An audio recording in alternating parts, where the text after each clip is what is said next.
So for CS-435, we'll end up doing a fair bit of multi-threaded programming.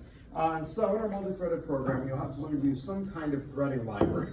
The choice is totally up to you. Whatever fits with whatever language you're using, it makes a lot of sense. So if you're using Python, it has a threading module. If you're using Python 3, I think it's in the sub-process library. If you're using C++ and a recent version, you might be real tempted to use C++ 2011 and up threads, where you start it provides a really easy way to start a thread. I'm going to go ahead and just do the examples in this class in C. And well, all right, I'll do some of them in C. I'm doing this one in C. I may vary as we go through the semester.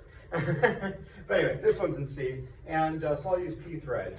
Very traditional in C, and it will work fine in C++.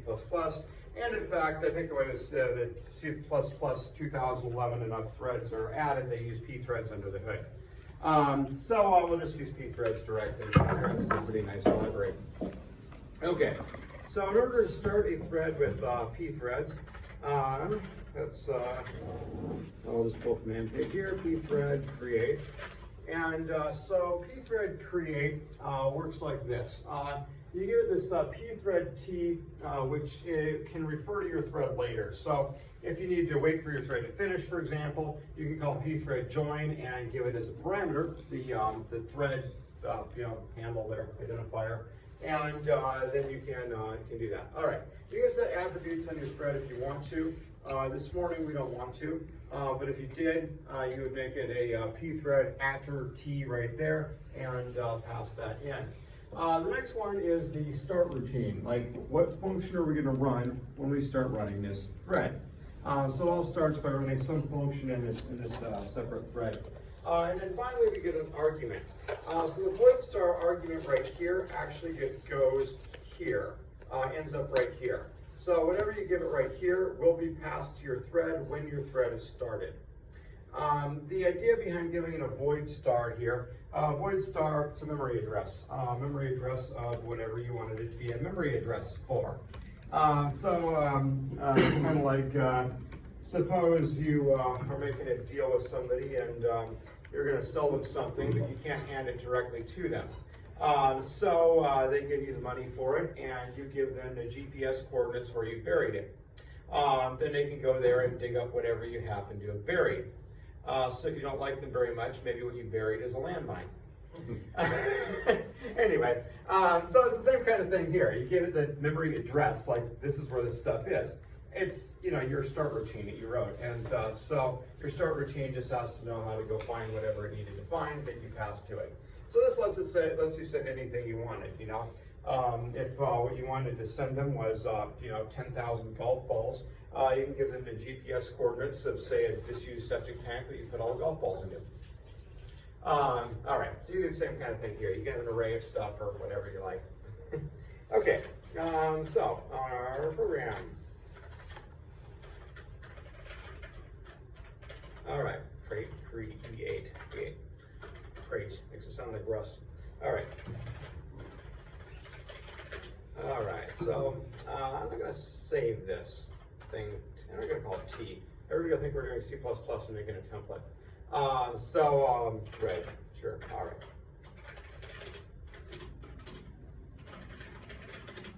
All right, so we'll leave this for a minute. And so that'll be whatever we end up needing. Okay.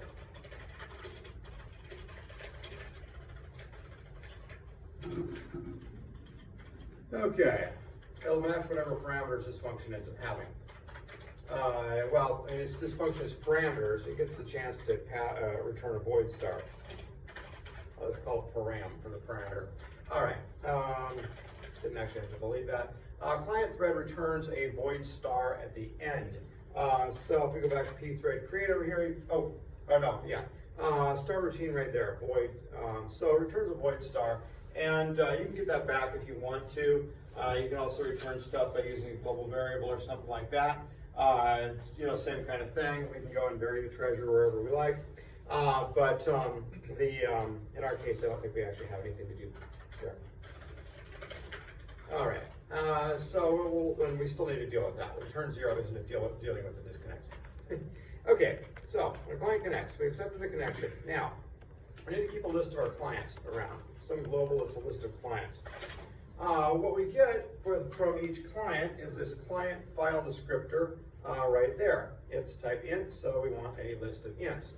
All right, so if we were in C++, we'd be real tempted to make an STL vector or something like that, something that would automatically expand. We're in C, so the automatic part of the expand doesn't necessarily happen. But if we want to make this be as long as we care to make it, we can use realloc to make it bigger later if we manage it using dynamic memory. So I'll go ahead and set us up for that. I'm not sure if I'll put the whole thing in this demo right now or not. I really want to get the server together. I'll probably leave it non-expanding and show you how we put the expanding stuff in it. All right, so we'll say this is the client list. And we need to track the list size independently of that. All right, so we've got the list and our list size. So then down here, I just made an int star for it, so we're going to have to allocate some memory for it before we're really ready to go. So we'll say client list equals malloc size of int times, let's start out with say 1024. All right, so then I'll go ahead and expand it to well, yeah, sure, why not? If client list size is greater than 1000, see, well, that's going to be a little more complicated. We'll get back to that. We can do it, but it's not data structures class, so I don't want to get too sidetracked into the weeds here. All right, so we accepted a connection from them, and so we got to add them to the client list. So client list size, we want to just go ahead and start that out at 0, like we currently don't have any clients when the program starts, and we'll go ahead and add a client here. So we'll say client list, @position client list size equals client FD. All right. Go ahead and increase our client list size at the same time. We could have actually done that right here. So client list size plus plus. Maybe I'll just go ahead and do that and save a line.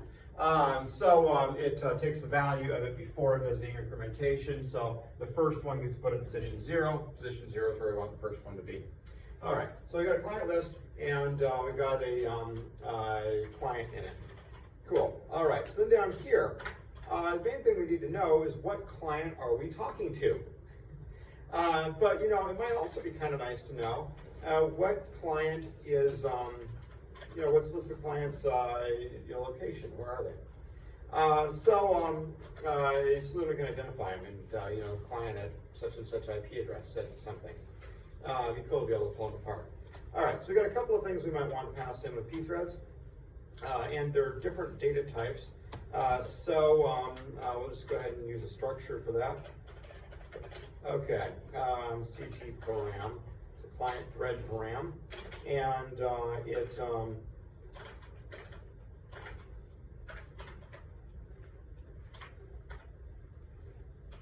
feel like I'm missing something. No, maybe I'm not. I don't know. I forgot how to type in C. All right. So we've got an identifier, like where are they in this client list? And so I'll say size T, CT pause, that's the client, or excuse me, CL pause, that's the client list position. And then we want to go ahead and put their address in there, like where are they actually connected from. And an IP address. Since we're going to just put the IP address in here. IP address, if you think about it, you got up to 3, a dot, up to 3, dot, up to 3, dot, up to 3. So you're limited to about maybe 16 characters if we include room for a null terminator. We'll say char IP, big IP adder, 16. All right. So that's all what we need so far. So before we make this structure right here, we got to make one of those. But if we make it right here inside this for loop, it's gonna, we're gonna hit the end of this, and it's not gonna stay allocated. If it did, the static frame would grow and grow and grow for main, and that would cause all kinds of problems. So that can't be how it works. So the way it actually works is when you get to the end of the loop, you go back and make a new one, you'll end up overwriting the same one. not okay. All right, we'll go ahead and say we got a struct CT param, and this will be a pointer to one, and this will be our current one. All right, and we got to make some space for it.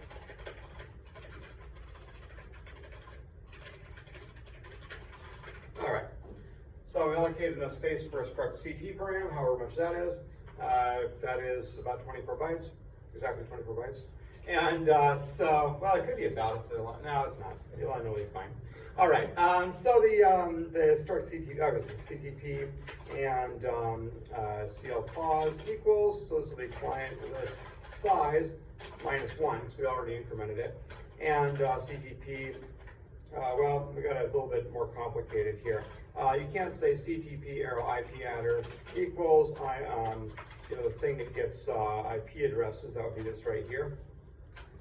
If we do this, remember inet into A has a static buffer somewhere in memory that it's gone ahead and put our result in. That's why I was talking about how it's not thread safe. It'll get overwritten the next time this is called. So if we go ahead and copy the address of the static buffer over to here, this is not going to work for us at all. Especially seeing that's actually got space allocated to it. It's not even a pointer. All right, so we're going to use strcpy. All right, we're going to go to there, from there. All right, if we want to be really careful about that, we could use strncpy and say don't copy more than 16 bytes. All right, so that should set up our CTP structure. So then we just go ahead and pass in CTP. All right. Now, I've done a number of things here where I've taken a void star and copied it automatically, like right over here.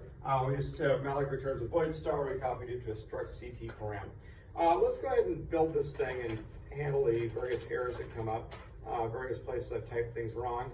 All right, malloc is an stdlib, and you see we need string as well.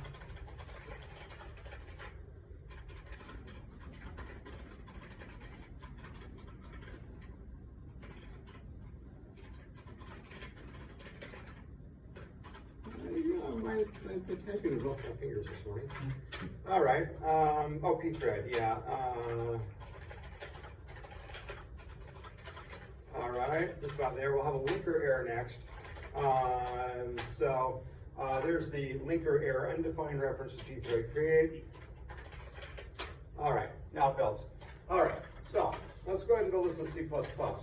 I know some people will probably build this with C++. Notice we got a couple of errors, like not even a warning. This is an error. It didn't build the program. C++ does that because it says invalid conversion from void star to int, and then later from void star to CT param. The reason is C++ is much stricter about casting from one thing to another. Think about the purpose behind C++. C++ gives you kind of an object-oriented way to handle programming. And so you're supposed to be able to use mechanisms like inheritance to say, all right, this thing and this thing can be used interchangeably in some places because they have the same parent class. And so they make all of this stuff work nicely there.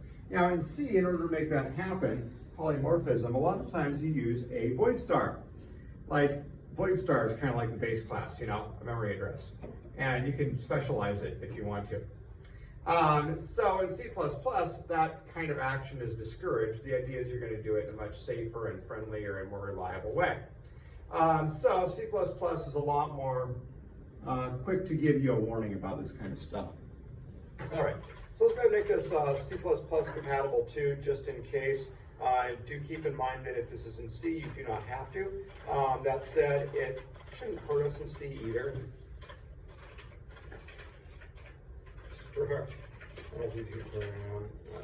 All right, go ahead and build this in G++, just fine. GCC, just fine. All right, it's not finished yet. Okay, we'll run it when it's not done.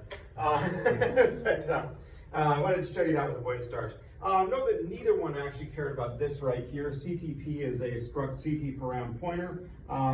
Doesn't matter. You can take one of those and bring it to a void star in either language. All right, so there we go.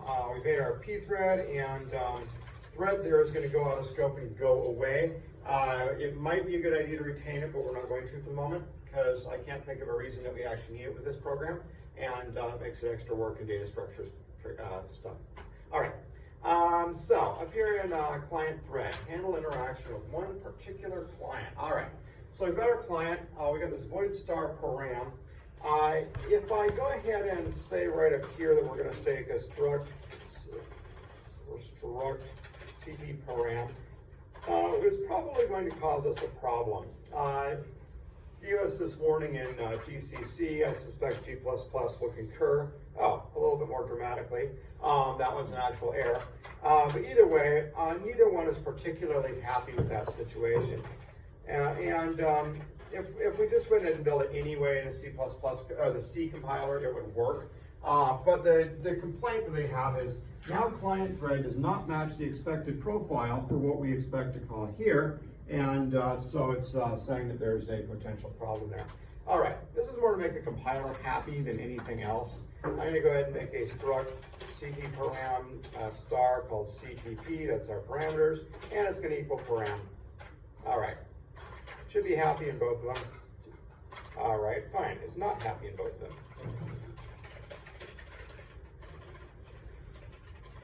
All right, this should be happy in both of them. All right, happy there. All happy there. Okay. All right, so CTP, good. Now, you might look at this and be like, wait a minute, did you just make an 8-byte variable for no reason other than make the compiler happy? Isn't that a waste of memory? Would be. But the optimizer is our friend on the other side of the compiler. It will not allocate an extra 8 bytes here. All right. We bring this in, we got our parameters, sure. All right, so what we have to do is a chat client, right? We're gonna read a message that comes in from a client, and then we're gonna write a response. All right, so, like I said, can't type today. All right, you know, the funny thing is, I was thinking on the way to work today about how to, tips to give to my Linux class about how to type commands faster. And now I'm here just like, pushing all random keys on you. All right. Read. All right. So we can read from our client. We need to keep some kind of memory around to read whatever we read. We can go ahead and put that in the stack frame. It'll be fine there. Okay. I'll just go 1024. The thing is, if we fill up a whole 1024 byte buffer, we can get some more. And everybody is trained not to ever say more than about 256 characters at a time, thanks to Twitter and text messages.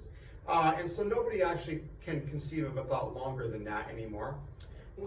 So we'll be fine anyway. All right. We'll go ahead and read from our CTP. All right. This is a little bit convoluted. We might actually want a little variable to just grab our file descriptor here. Called CFD, client file descriptor, equals, so they're in the client list. At position, CTP, arrow, I call it CL pause. All right. Yes, we could go ahead and say client list and this stuff every time we wanted it. Again, the optimizer will probably just, well, actually, it might not. This requires math to figure this out. It may actually allocate memory to prevent using math repeatedly, which is probably a good idea, actually. All right. Down here on read, we'll take CFD. And we need our buffer.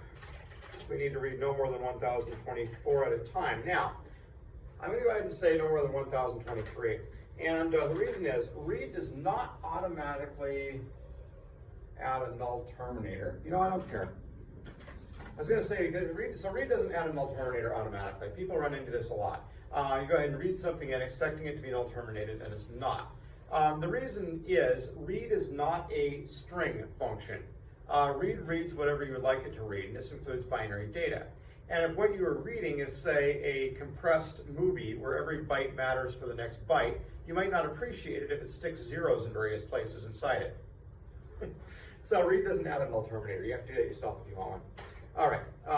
At the moment, we don't probably care for one, actually. All right, so we read that. Now we need to distribute it to each client. Well, let me size T. All right, I equals 0. I is less than our client list size. And we'll increase I there. All right. Really am struggling this morning. I'm not making this up. All right.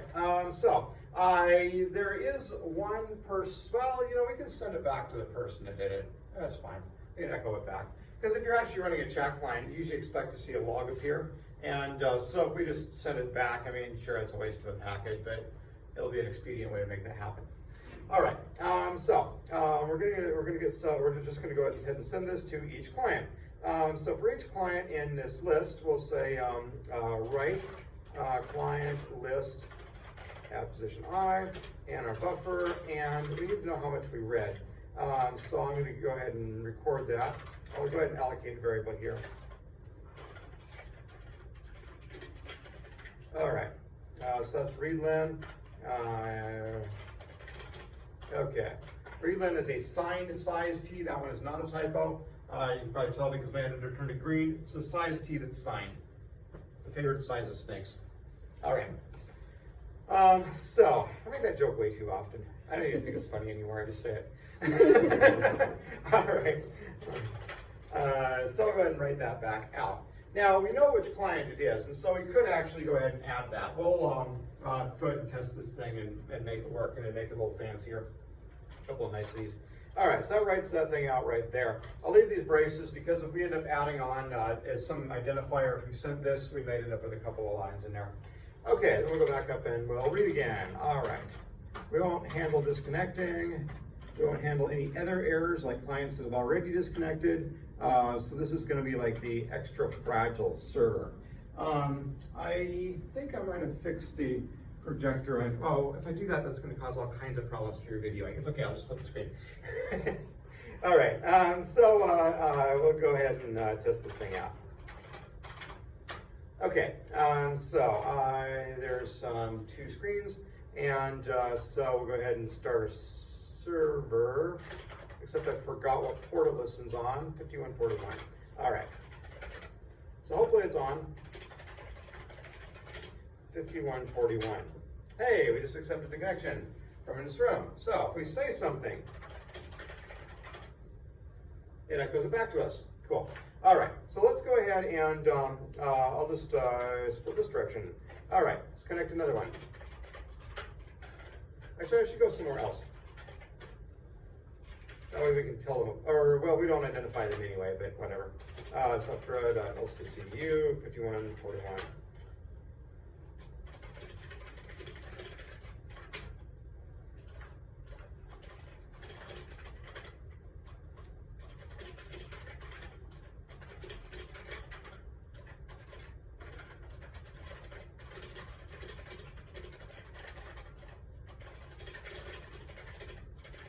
Anyway, you get the point. So it exchanged messages back and forth. All right, now what happens if I disconnect one? All right, hey, that's fine. Let's go ahead and send something here. Oh, look at that, our server crashed.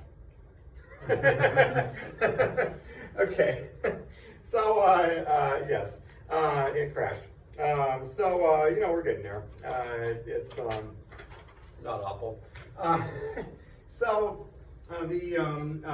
what's happened here, when somebody disconnects, then we have a file descriptor that doesn't work in our list there. We probably just end up stuck in this infinite loop here, trying to write something out, including us who just disconnected. I'm not sure exactly where the crash came in, but you can see there's lots of badness happening, and some part of it caused a crash. All right. Disconnections. All right, let's take a look at read for a minute.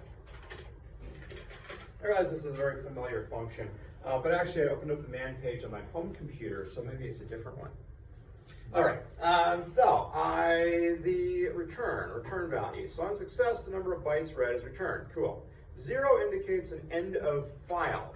Now we're not reading from a file, we're reading from a network socket. The network socket has an end, that is when the connection closes, and then we'll get a 0 back from read. So we probably did get a 0 back from read, and we just completely ignored it. And so actually maybe our write wasn't causing an actual crash since we were trying to write 0 bytes. And probably if you tell write to write 0 bytes, it doesn't actually do anything useful. It might have something at the very beginning of the function. If the size of the buffer that you're writing is 0, just return. What are you thinking? All right. Anyway, yes. So it's not an error if this number is smaller than the number of bytes requested. And some mentions this may happen, for example, because fewer bytes are actually available right now. I just read this to my CS-253 class, and I feel like I'm repeating myself, but I don't think there's anybody in both classes. Anyway, so it could be because we're close to the end of the file, or because we're reading from a pipe, or from a terminal, or a network socket. If we're reading from a network socket and a message comes in as less than we requested, then we will go ahead and return and give us that message. And I might look at that and be like, so that means I have to go in and check every time and see if read actually read the number of bytes that I wanted. Like if I expected a message to come over the network and it was going to be 128 bytes, you're going to have to check and see if it was 128 bytes. You know, if you're using read, yeah, you do. So you'd have to read it and you'd have to see, well, how much do we read? And if we didn't read enough, then you just need to advance down your buffer and call read again, and you can fill the rest of it. That can work. But if you want better control over what things do on network sockets, there's also receive. And receive is exactly like write, except that it's got this last parameter, flags. So you only need to use receive if you actually need to set a flag. But then flags here, you've got a couple options. For example, MSG don't wait. And so normally you sit there on read and wait until you have something to read on a network socket. If you do this, then if there's nothing to read, it'll go ahead and give you back a 0, nothing to read right now, and get on with life. That could work. Or if we wanted to wait for everything, you can say MSG wait all. And so this flag requests that the operation block until the full request is satisfied. So there, you know that if you're on the line after you call recv, you either got the full request or something's gone wrong, like the network socket's disconnected or something like that. All right, so that can be handy. And there's a few others on here. For example, MSG peak up here. MSG peak, it will cause the receive operation to return data from the beginning of the receive queue, like it normally does, but then without removing that data from the queue. So the next time you call it, you actually get back the same data, like it doesn't advance where you are in the network queue. Anyway, all right, so recv is out there. For our purposes, read will be just fine. So what we need to do here is make sure everything worked. It'll be greater than 0 if everything worked. And if read len is less than or equal to 0, then we want to be done with this loop because we don't have anything more good to do. We just disconnect it. All right, so supposing we disconnect it, we've got another problem. If we leave a disconnected socket in the client list, then the next time somebody else sends a message, we're going to try to send to a disconnected socket, and then it's going to crash. All right, we can solve that too. All right, so the client disconnects, we need to deal with that. So we'll say client list at position CT pause equals 0. All right. So if it equals 0, then we'll say that's not really a valid client. 0 is the keyboard, it's standard input. If you write something to standard input, it actually appears in a terminal, oddly enough. It'll appear there. Now we could even do something like put it in standard error, file descriptor 2, and then we'll see the server dumping out a bunch of output to standard error if we made a mistake and started writing to this thing somewhere. That could be cool too. Assuming it's an actual socket, it's going to have a number that's higher than 0, 1, or 2. So up here, we can go ahead and put an if here and say if the client list at position I is greater than 2, then we'll go ahead and write to it. Otherwise, we're not going to bother because it must be a disconnected one. Okay, so there's a little bit of error handling for this. And then when the client disconnects, you can see we're going to be done there. If we want to, we can even close the file descriptor since it obviously didn't work. But the fact is, it probably is closed. We'll go ahead and close it just to be thorough here. The reason I say it probably is closed is the client has probably disconnected, and so there probably is nothing there to close particularly. We'll go ahead and call close on it just because we probably should. All right. Yeah. Where is CD pause from? Where did we learn? CT pause. Oh, good point. It is part of the CTP structure. There we go. Yeah, good catch. Yeah, it's the position. Wait, all right. Double good catch. There you go. Hopefully that looks a little better. So we're just looking at the CL pause, like our position in the client list, our CTP, and then our CL pause. Oh, you know, that reminds me, I forgot something else. You gotta free it. It's dynamically allocated. Otherwise you have a memory leak. All right. So yeah, thanks for catching that. All right, so that hopefully won't crash or leak memory. Now, if we get more than 1,024 clients, then our server is going to crash because we haven't allocated more memory than that. All right, and that's going to be the major problem with this thing, so we should fix that. It won't actually take very long. All right, there's our two windows. It's running. So if we connect on 5141, and then we connect on 5141 over here. Hi. All right.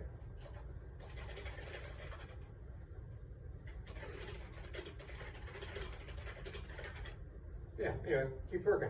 All right, can we reconnect? Yes, we can. Now I've got another client on there.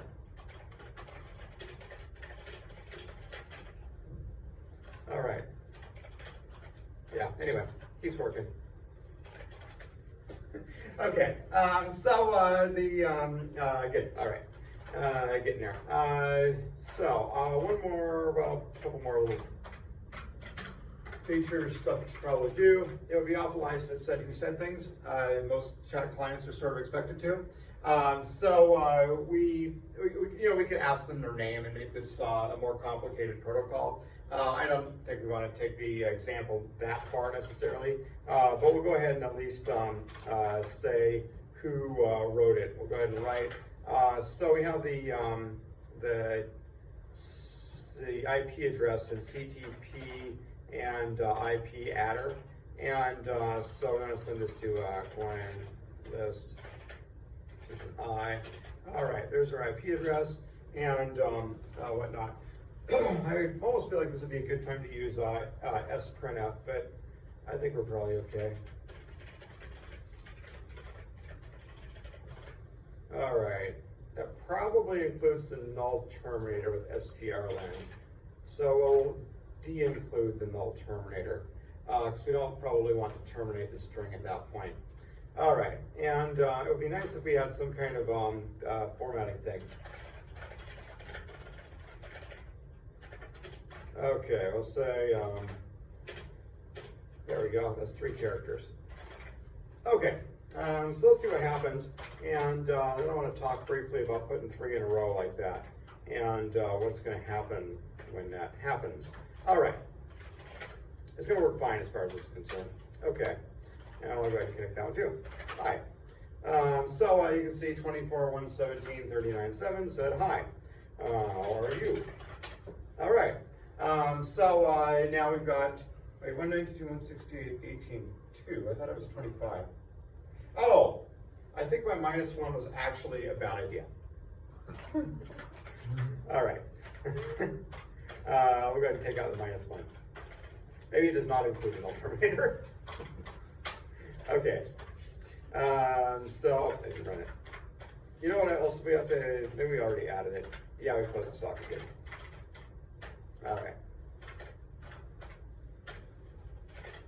Okay, there it is. That works better. All right, somebody even connected from the campus gateway. Yes, okay. Oh, I had typed 2 previously and didn't see it. Oh well. Whatever.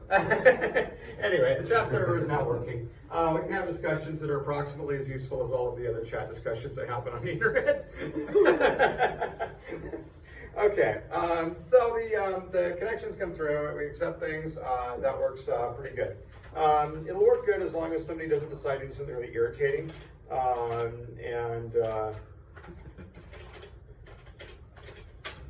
All right, now we're piping guesses into it. Through they go. Chat servers, always good to have. Okay, the 3 in a row thing now. I did have something to say about that. All right, so think about the TCP layer, which I haven't explained about at all. The TCP layer turns things into a stream. And so when you write something, the TCP layer handles having everything air checked and reassembled in order on the other side. So TCP is actually buffering things. We'll talk about sliding windows and stuff and how it buffers later, but for now, just imagine it's got a buffer it's filling up, and when you call read, it gives you whatever's in the buffer of stuff that came in over the network. You can imagine stuff coming through as a trickle if you want. It kind of helps. It actually tends to, network traffic is bursty. It comes in large bursts, and then the burst stops. It doesn't tend to be a consistent low-level background kind of thing. So what TCP is going to have to do on the receive end is it's going to receive incoming packets and it's going to add them to the buffer. Now suppose somebody just starts writing stuff and sending it to us and we never bother to call read. Eventually the buffer is going to fill up and our computer's TCP layer is going to have to say to the other side, I'm sorry, just don't send us anything. We're full. We don't have any more buffer. If somebody calls read, we'll have some space and we can receive something, but until then we're good. That'll have to happen eventually. Now on the other side, on the sending side, when we call write, we're handing over what we want to send to the TCP layer, which is going to have to send it off at some point. Now, if you order something from Amazon, and then 3 minutes later you order something else from Amazon, they may well show up in the same box. Had that happen before. And the reason is, there's a certain cost associated with sending a package, and they're not keen on paying that cost twice if there's no need to do so. Similarly, with the TCP layer, if we call write and then write and then write, what we may end up doing is filling up a buffer, which is then packaged up and sent a millisecond later. And off it goes across the network. So these things may well end up all in the same packet on the next layer down. Next layer down, the IP layer, instead of making everything a stream, we've got packets that the TCP layer is handed to it to send across. So these three, there's a good chance they're ending up in the exact same packet. Now, suppose we had some kind of delay right here. Well, the TCP layer tries not to give us a lot of latency. So if this thing takes a long time, like say a second, then the first two writes, everything's going to get packaged up and sent. Then after we finish doing what we're doing, the next one's going to come across in a different packet. All right, so that means if we were calling read and we were trying to read whatever comes in from this, depending on the timing here, we could have a read return 1, 2, or 3 times, depending on if we're doing something between these things or not. So when you're calling read, you can't really depend on getting everything you expected. If you know how many bytes you want, you can use recv instead and MSG wait all flag and make sure it waits around until you actually have everything. But otherwise it might vary. Now, netcat is probably sitting in a loop where it calls read, whatever it reads gets dumped onto the screen, then it goes back and calls read again. So it doesn't particularly matter in terms of user experience how many times read is actually called in order to receive this message. Okay. This will get a little bit more important if we have a more complicated protocol, and we're interested in that. The other thing about this is, suppose you had something you were going to send. Here we've got one sending event, and we've got 3 different writes associated with it. Suppose we got 64 writes, and each of the things we're going to write is going to take us a moment to figure out. Well, we call write 64 times, and then we take a moment to figure something out between each of the times. We may end up sending 64 packets across the network. If each of these packets contains 2 bytes, we've actually kind of wasted a lot of network bandwidth here because even the addresses for an IPv4 network are bigger than that. And in addition to that, there's checksums and acknowledgements and other stuff that has to be sent. So it's sort of the equivalent of if every morning you get up and you're like, I bought Prime. and I'm going to use it. And you buy one pencil eraser. All right.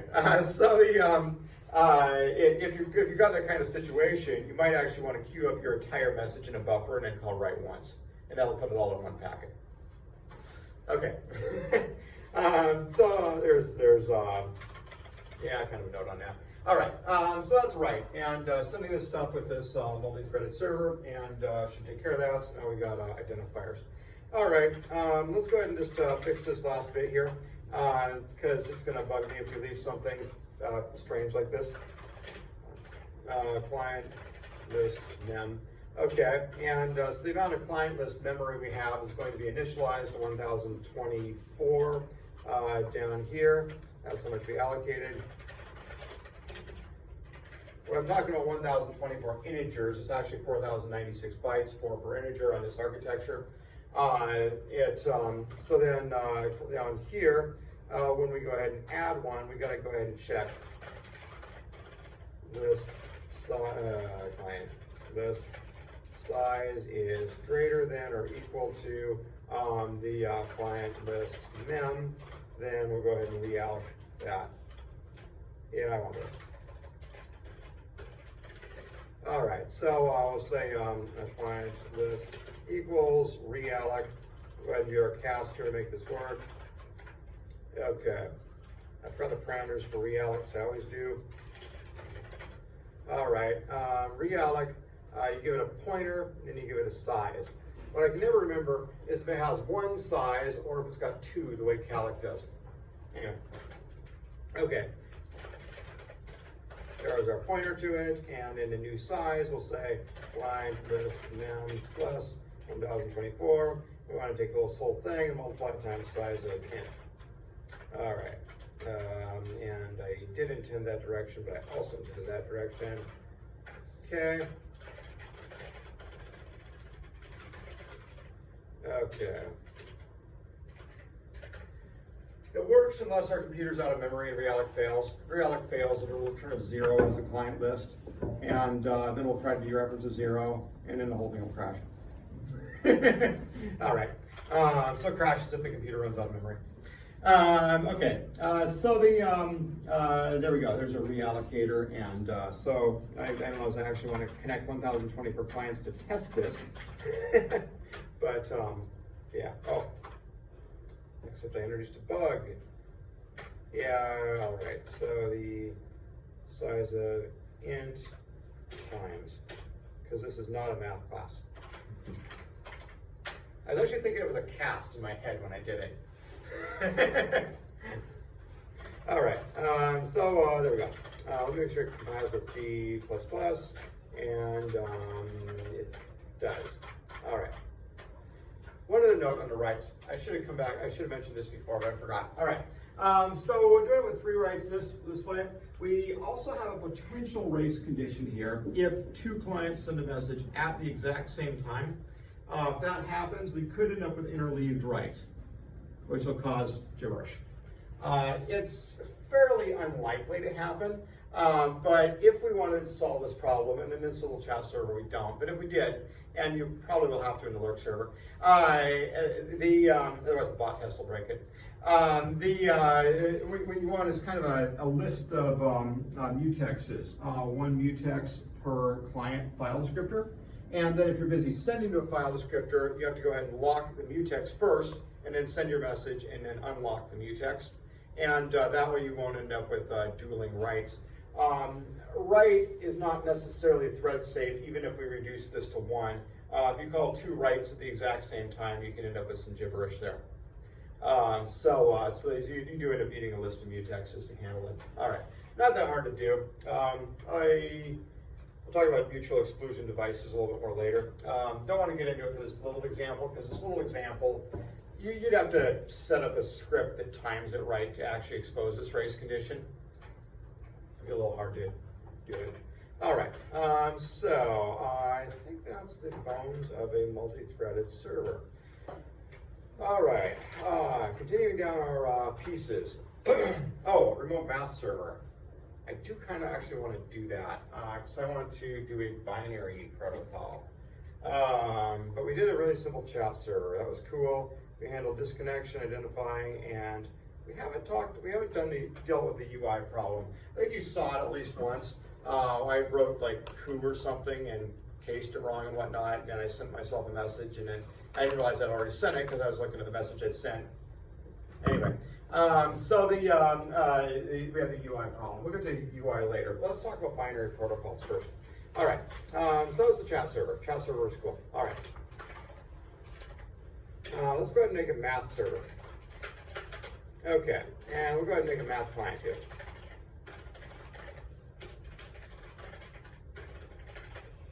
Oh, what did I do wrong? Oh, I vimmed it. I meant to CP it. All right. Okay, so for a math client, we're going to go ahead and connect to a remote math server, and then we're going to ask the math server to do our arithmetic for us. In case we're setting out a computer that can handle string manipulations and character conversions and all that kind of thing, but can't do 32-bit math. All right, sometimes these things happen, right?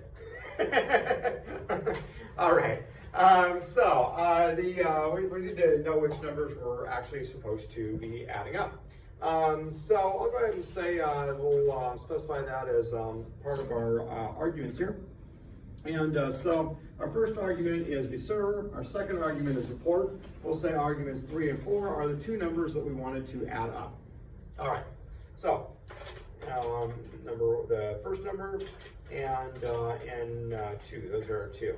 All right, so N1 is the argv at position 1, 2, 3, converted to an integer. A to I is the conversion function, and N2 is very similar, that's the second one. All right, so what we want to do is add these two numbers. Like I said, our computer can't do any arithmetic, so we're going to send them across the network to a server that is going to do it for us. All right, so we'll go ahead and write these in. So if we write N1, then N1, we need to put it in our socket, N1, and that's a 4 bytes, it's an integer. If we're being more careful, we can do that. So we can do this. Now, if we do that, we're calling write twice. Like I said, it'll probably end up in the same packet. There's no guarantee of that. There's no guarantee Amazon combines 2 orders placed minutes apart. All right. So those go across the network. Then we're going to go ahead and read a response. All right, and I made a mistake above actually. Read expects a memory address, like a location to put things at, and so right up here, you can see that we didn't do that. We actually passed the two numbers themselves, which will cause a problem. All right, if we wanted to be a little bit more careful still, we can go ahead and say size of answer. That way, if somebody ever changed this to a 64-bit data type up here, we would continue to receive the correct size down here. Note that if you do that, you have to update the server too. All right, so there we go, and we'll go ahead and print out.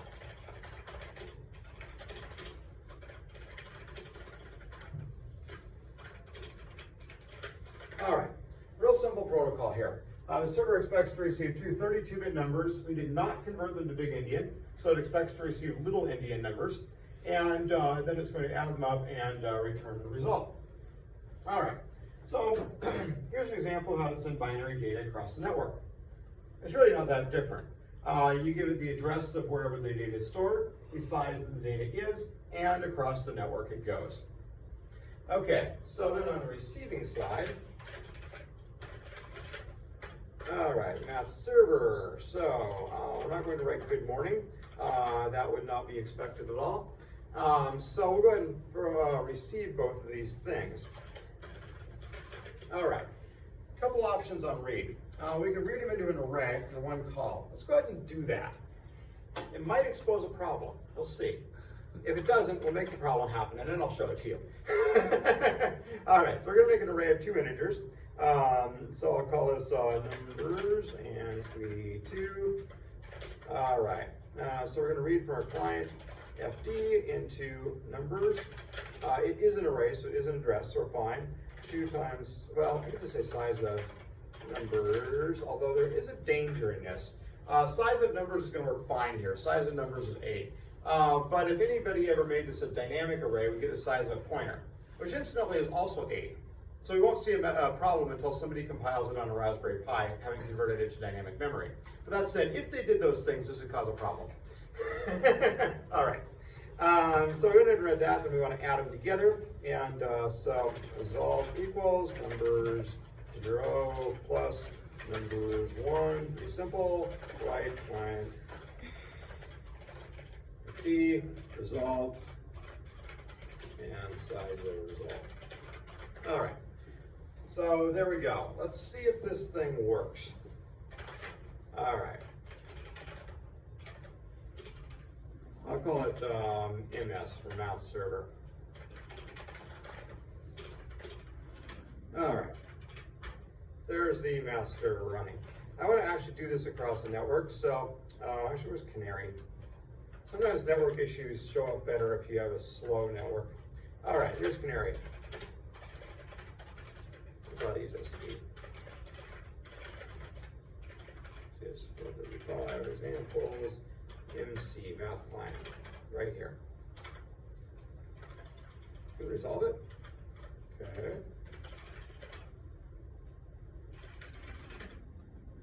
All right. 5141, and we'll go ahead and add 12 and 17. Math has changed a little bit since I went through grade school. All right, so let's go ahead and debug this. I think I know what the problem is, but let's debug it anyway.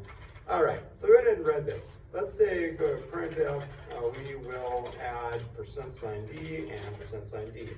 All right, numbers 0, numbers 1. All right, let's see if everything's received right. Okay. So I'm gonna take, oh, that's the math client. I meant to compile the math server. There we go. All right. There we go. Let's try this again. All right. You didn't load the new. You're right. Oh, I made the wrong server. Yeah. All right. Fine. Okay. We'll add 12 and negative whatever that is.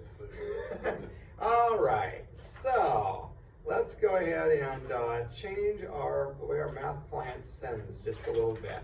All right. I would say they went out in separate packets. All right. So we went ahead and wrote these in 2 things. We want to write them in 1 thing. All right, we can do this. So we just need an array that has both of them. And so, you know, sorry, it's tempting to just send N1 with a size of 8 and assume that the second one is like after it in memory. But that's kind of a hack, so we won't do that. All right, we'll make numbers.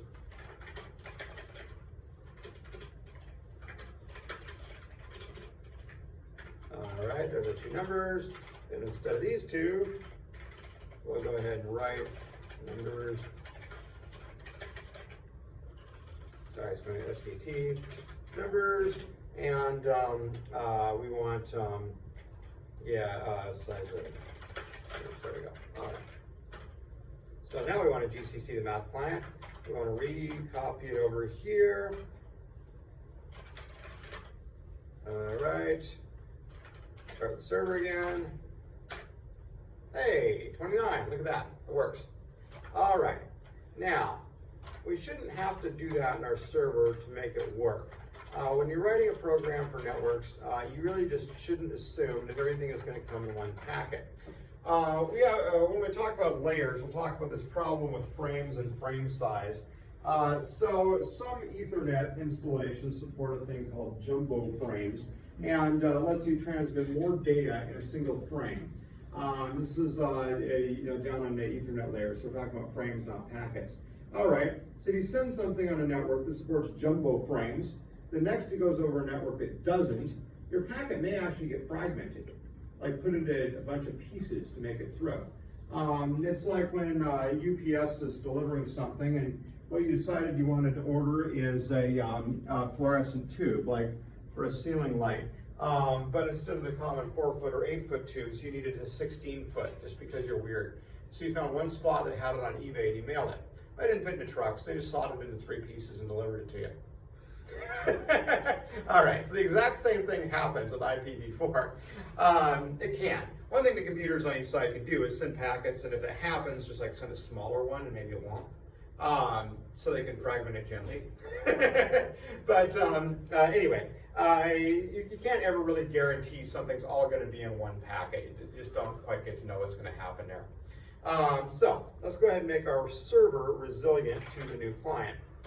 All right, I'm going to go ahead and rebuild the client, and I'm going to make sure that we've got a new client that does not work, so that I know that we actually fixed the problem. All right, yeah, you can see it there. Didn't work. Cool. All right. Okay, so probably our answer here on read is if we say size t on read len equals read, and then we go ahead and say what we read percent sign LD, that's 64-bit bytes, and we'll add these. All right, put read len right here, correct the spelling of read len right here, and then we'll go ahead and build that. All right, so I'm expecting it'll probably say 4. Oh, did I not? I built the client again. There we go. All right, see, 4 bytes. All right. So what we can say down here is if read len is less than 8, should say while read len is less than 8, we'll go ahead and try again. We'll say read. So it'll be similar to this one, but not quite the same thing. So this is going to be the new thing we read. We'll say a numbers plus read len. Oh, this is going to cause a problem because read len is in bytes and numbers is the address of an integer. I'm going to jump too far. So I'll just get to the easy way. I already told you what the easy way is. There's no reason to, hesitate about it. All right. We'll use recv as our flags. MSG wait all. All right. And so now receive should sit here and wait until it's got the full 8 bytes. Go ahead and build it, and we'll go ahead and run it, and look at that, it works now. Cool. All right, so that's the entire point behind MSG wait all. All right, so I think that math server's probably good at this moment. Things to mention, and that was one of the bigger points on this, was the whole MSG wait all. If it hadn't ended up putting it into 2 separate packets, I would have actually put a little sleep between it and the client to make sure it put it in 2 packets to make this fail. But we didn't need to do that, so we're fine. Now, one funny thing, I probably should have tried it on Isoptra, like from localhost. Sometimes these things will work differently depending on if you're over a real network or not. Like you'll have one where it works and then you change where it's working from and it stops working. I've seen people bring me lurk clients a number of times and they're like, this works great when I run it on Isoptra, but when I run it at home, it fails.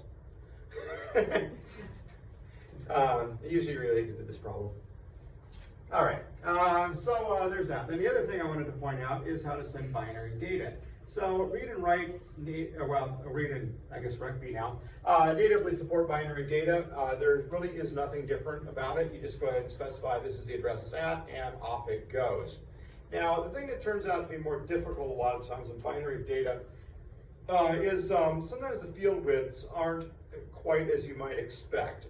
Might be that there's a field width that's like a byte or 3 bytes or something that's not quite fitting into a standard data type. You see this sometimes in various network headers. We'll go through a lot of protocols. Occasionally they'll have like a flags field that's an unusual size or that kind of thing. So you always have to be careful to read the right number of bytes out of the connection. In this case, we're absolutely fine. But if we went ahead and said something else, like change the data type from one of them to a size t, then we would be reading different numbers of bytes. You'd see all kinds of problems. Yeah, I just helped with it. Well, they didn't help very much. Jesse brought me a problem that he thought my server was sending out gobbledygook, and it was because his client had got 1 byte off. And once everything was aligned, 1 byte off, it ceased to make any kind of sense. So once he found it, it worked fine. All right, I see a lot of that kind of stuff with Lurk. Okay, so what else do I have I need to talk about? All right, so I guess we're up to our user interface problem. You all are pretty good at stopping me when we have questions or stuff that doesn't make sense. Okay, so this is kind of back onto the chat server side of things. You saw the mixing there. We need 2 separate windows of some sort. I think I actually have a Curses client around, and let's go ahead and grab that. Show you what we're trying to do here. And I don't think Curses is necessarily the path to glory, but some people have followed it and made it work great. All right. I just typed the wrong password. I didn't hear your password. All right, CS-435. I'm going to post this for sure. All right. Yeah, Curses client. That would be it. All right.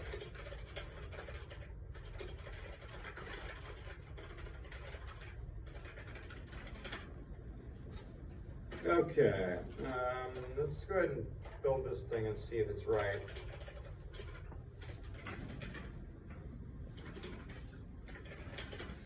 All right, it built. As I had to say, both Curses and pthread for linking. We'll talk about this thing a little bit more in a minute. I want to run it for you though. I'll build it and save it and make it a Curses client. All right. Okay, usage, Curses client, hostname, port.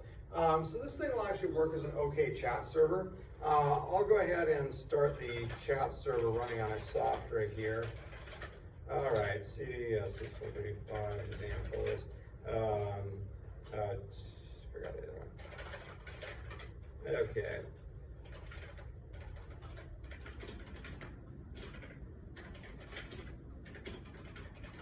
I'm going to go ahead and name it chat server because we might end up using it a fair number of times for examples. All right, so it's running there on 5141. On the other side, localhost 5141. All right, so we're in a chat server. So there's what the chat server sent us up top. There's what we said down on the bottom, separated. So that's the major user interface trick that needs to happen to make a lot of these network programs work right.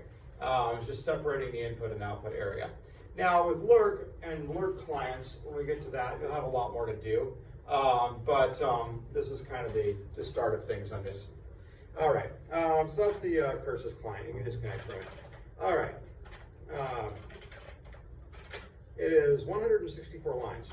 That is longer than the average demo for this class. All right, so this is a Curses demo for CS-435. Yeah, you're certainly welcome to use it if you want to. And I tried to do this in some way that might seem reasonable, but there's a few points in here that might not be quite obvious. All right, so as far as where this thing starts, main is actually part of the way down here. There's main. All right, so if if user arguments aren't supplied, then we go ahead and explain the usage to the user, and then they know how. I find this very useful because I tend to forget how to use my programs, even though all my network programs work in exactly the same way. All right, so then after that, we're going to handle signals. If the user presses Control-C, it typically indicates that they have an interest in leaving the program. We could go ahead and handle the signal and not leave the program, but it's good to allow them to. All right. Otherwise, it's like when you leave Walmart and they're like, "You need to buy more stuff," and they tie you up and bring you to the back of the store. All right. So we're going to handle it. So we specify this exit graceful function. Exit graceful is right at the top of here. And exit graceful ends the Curses windows and then exits with status 0. You should probably close the socket too, but it doesn't. Anyway, the end win, you can see Curses does all kinds of funny stuff with the terminal there. All that funny stuff will remain on the screen and remain funny if you leave without doing end win. you may have to type reset and reset your terminal before it acts normal. All right, so that's the point of exit graceful. Okay, then once that's set up, we prepare the network connection. It's the same kind of stuff that you've got so far. It's got a little bit more error handling. For example, if you specify a host name and then DNS resolution fails, it'll actually go to an error routine and tell you that it couldn't find your host name you were after, as opposed to just trying to connect to it anyway. A little bit of error handling, but basically the same stuff. Then we have to set up curses. I mentioned it's probably easier in Python because most things are. I'm not going to go through curses in depth, but this is basically the routine to set up that window. All right, once the user interface is up, we can go ahead and put up on our top window a message here connecting to host. Set the color, and then we say we're connecting to host such and such. That's the host name, that's the IP string. That way the user knows they got their address right. So then we finally actually connect, so it's possible it'll sit there a while. Now, if we can't actually connect, we'll go to this error routine again. Then, assuming we connected, we go ahead and tell the user that they've connected, and then start this receive thread. So your clients actually end up multi-threaded typically here too. You could set a timer and use, well, not necessarily set a timer, I guess, but do some kind of polling thing and make it work. A lot of times it's easier just to park a second thread there to do receiving and updating user interfaces.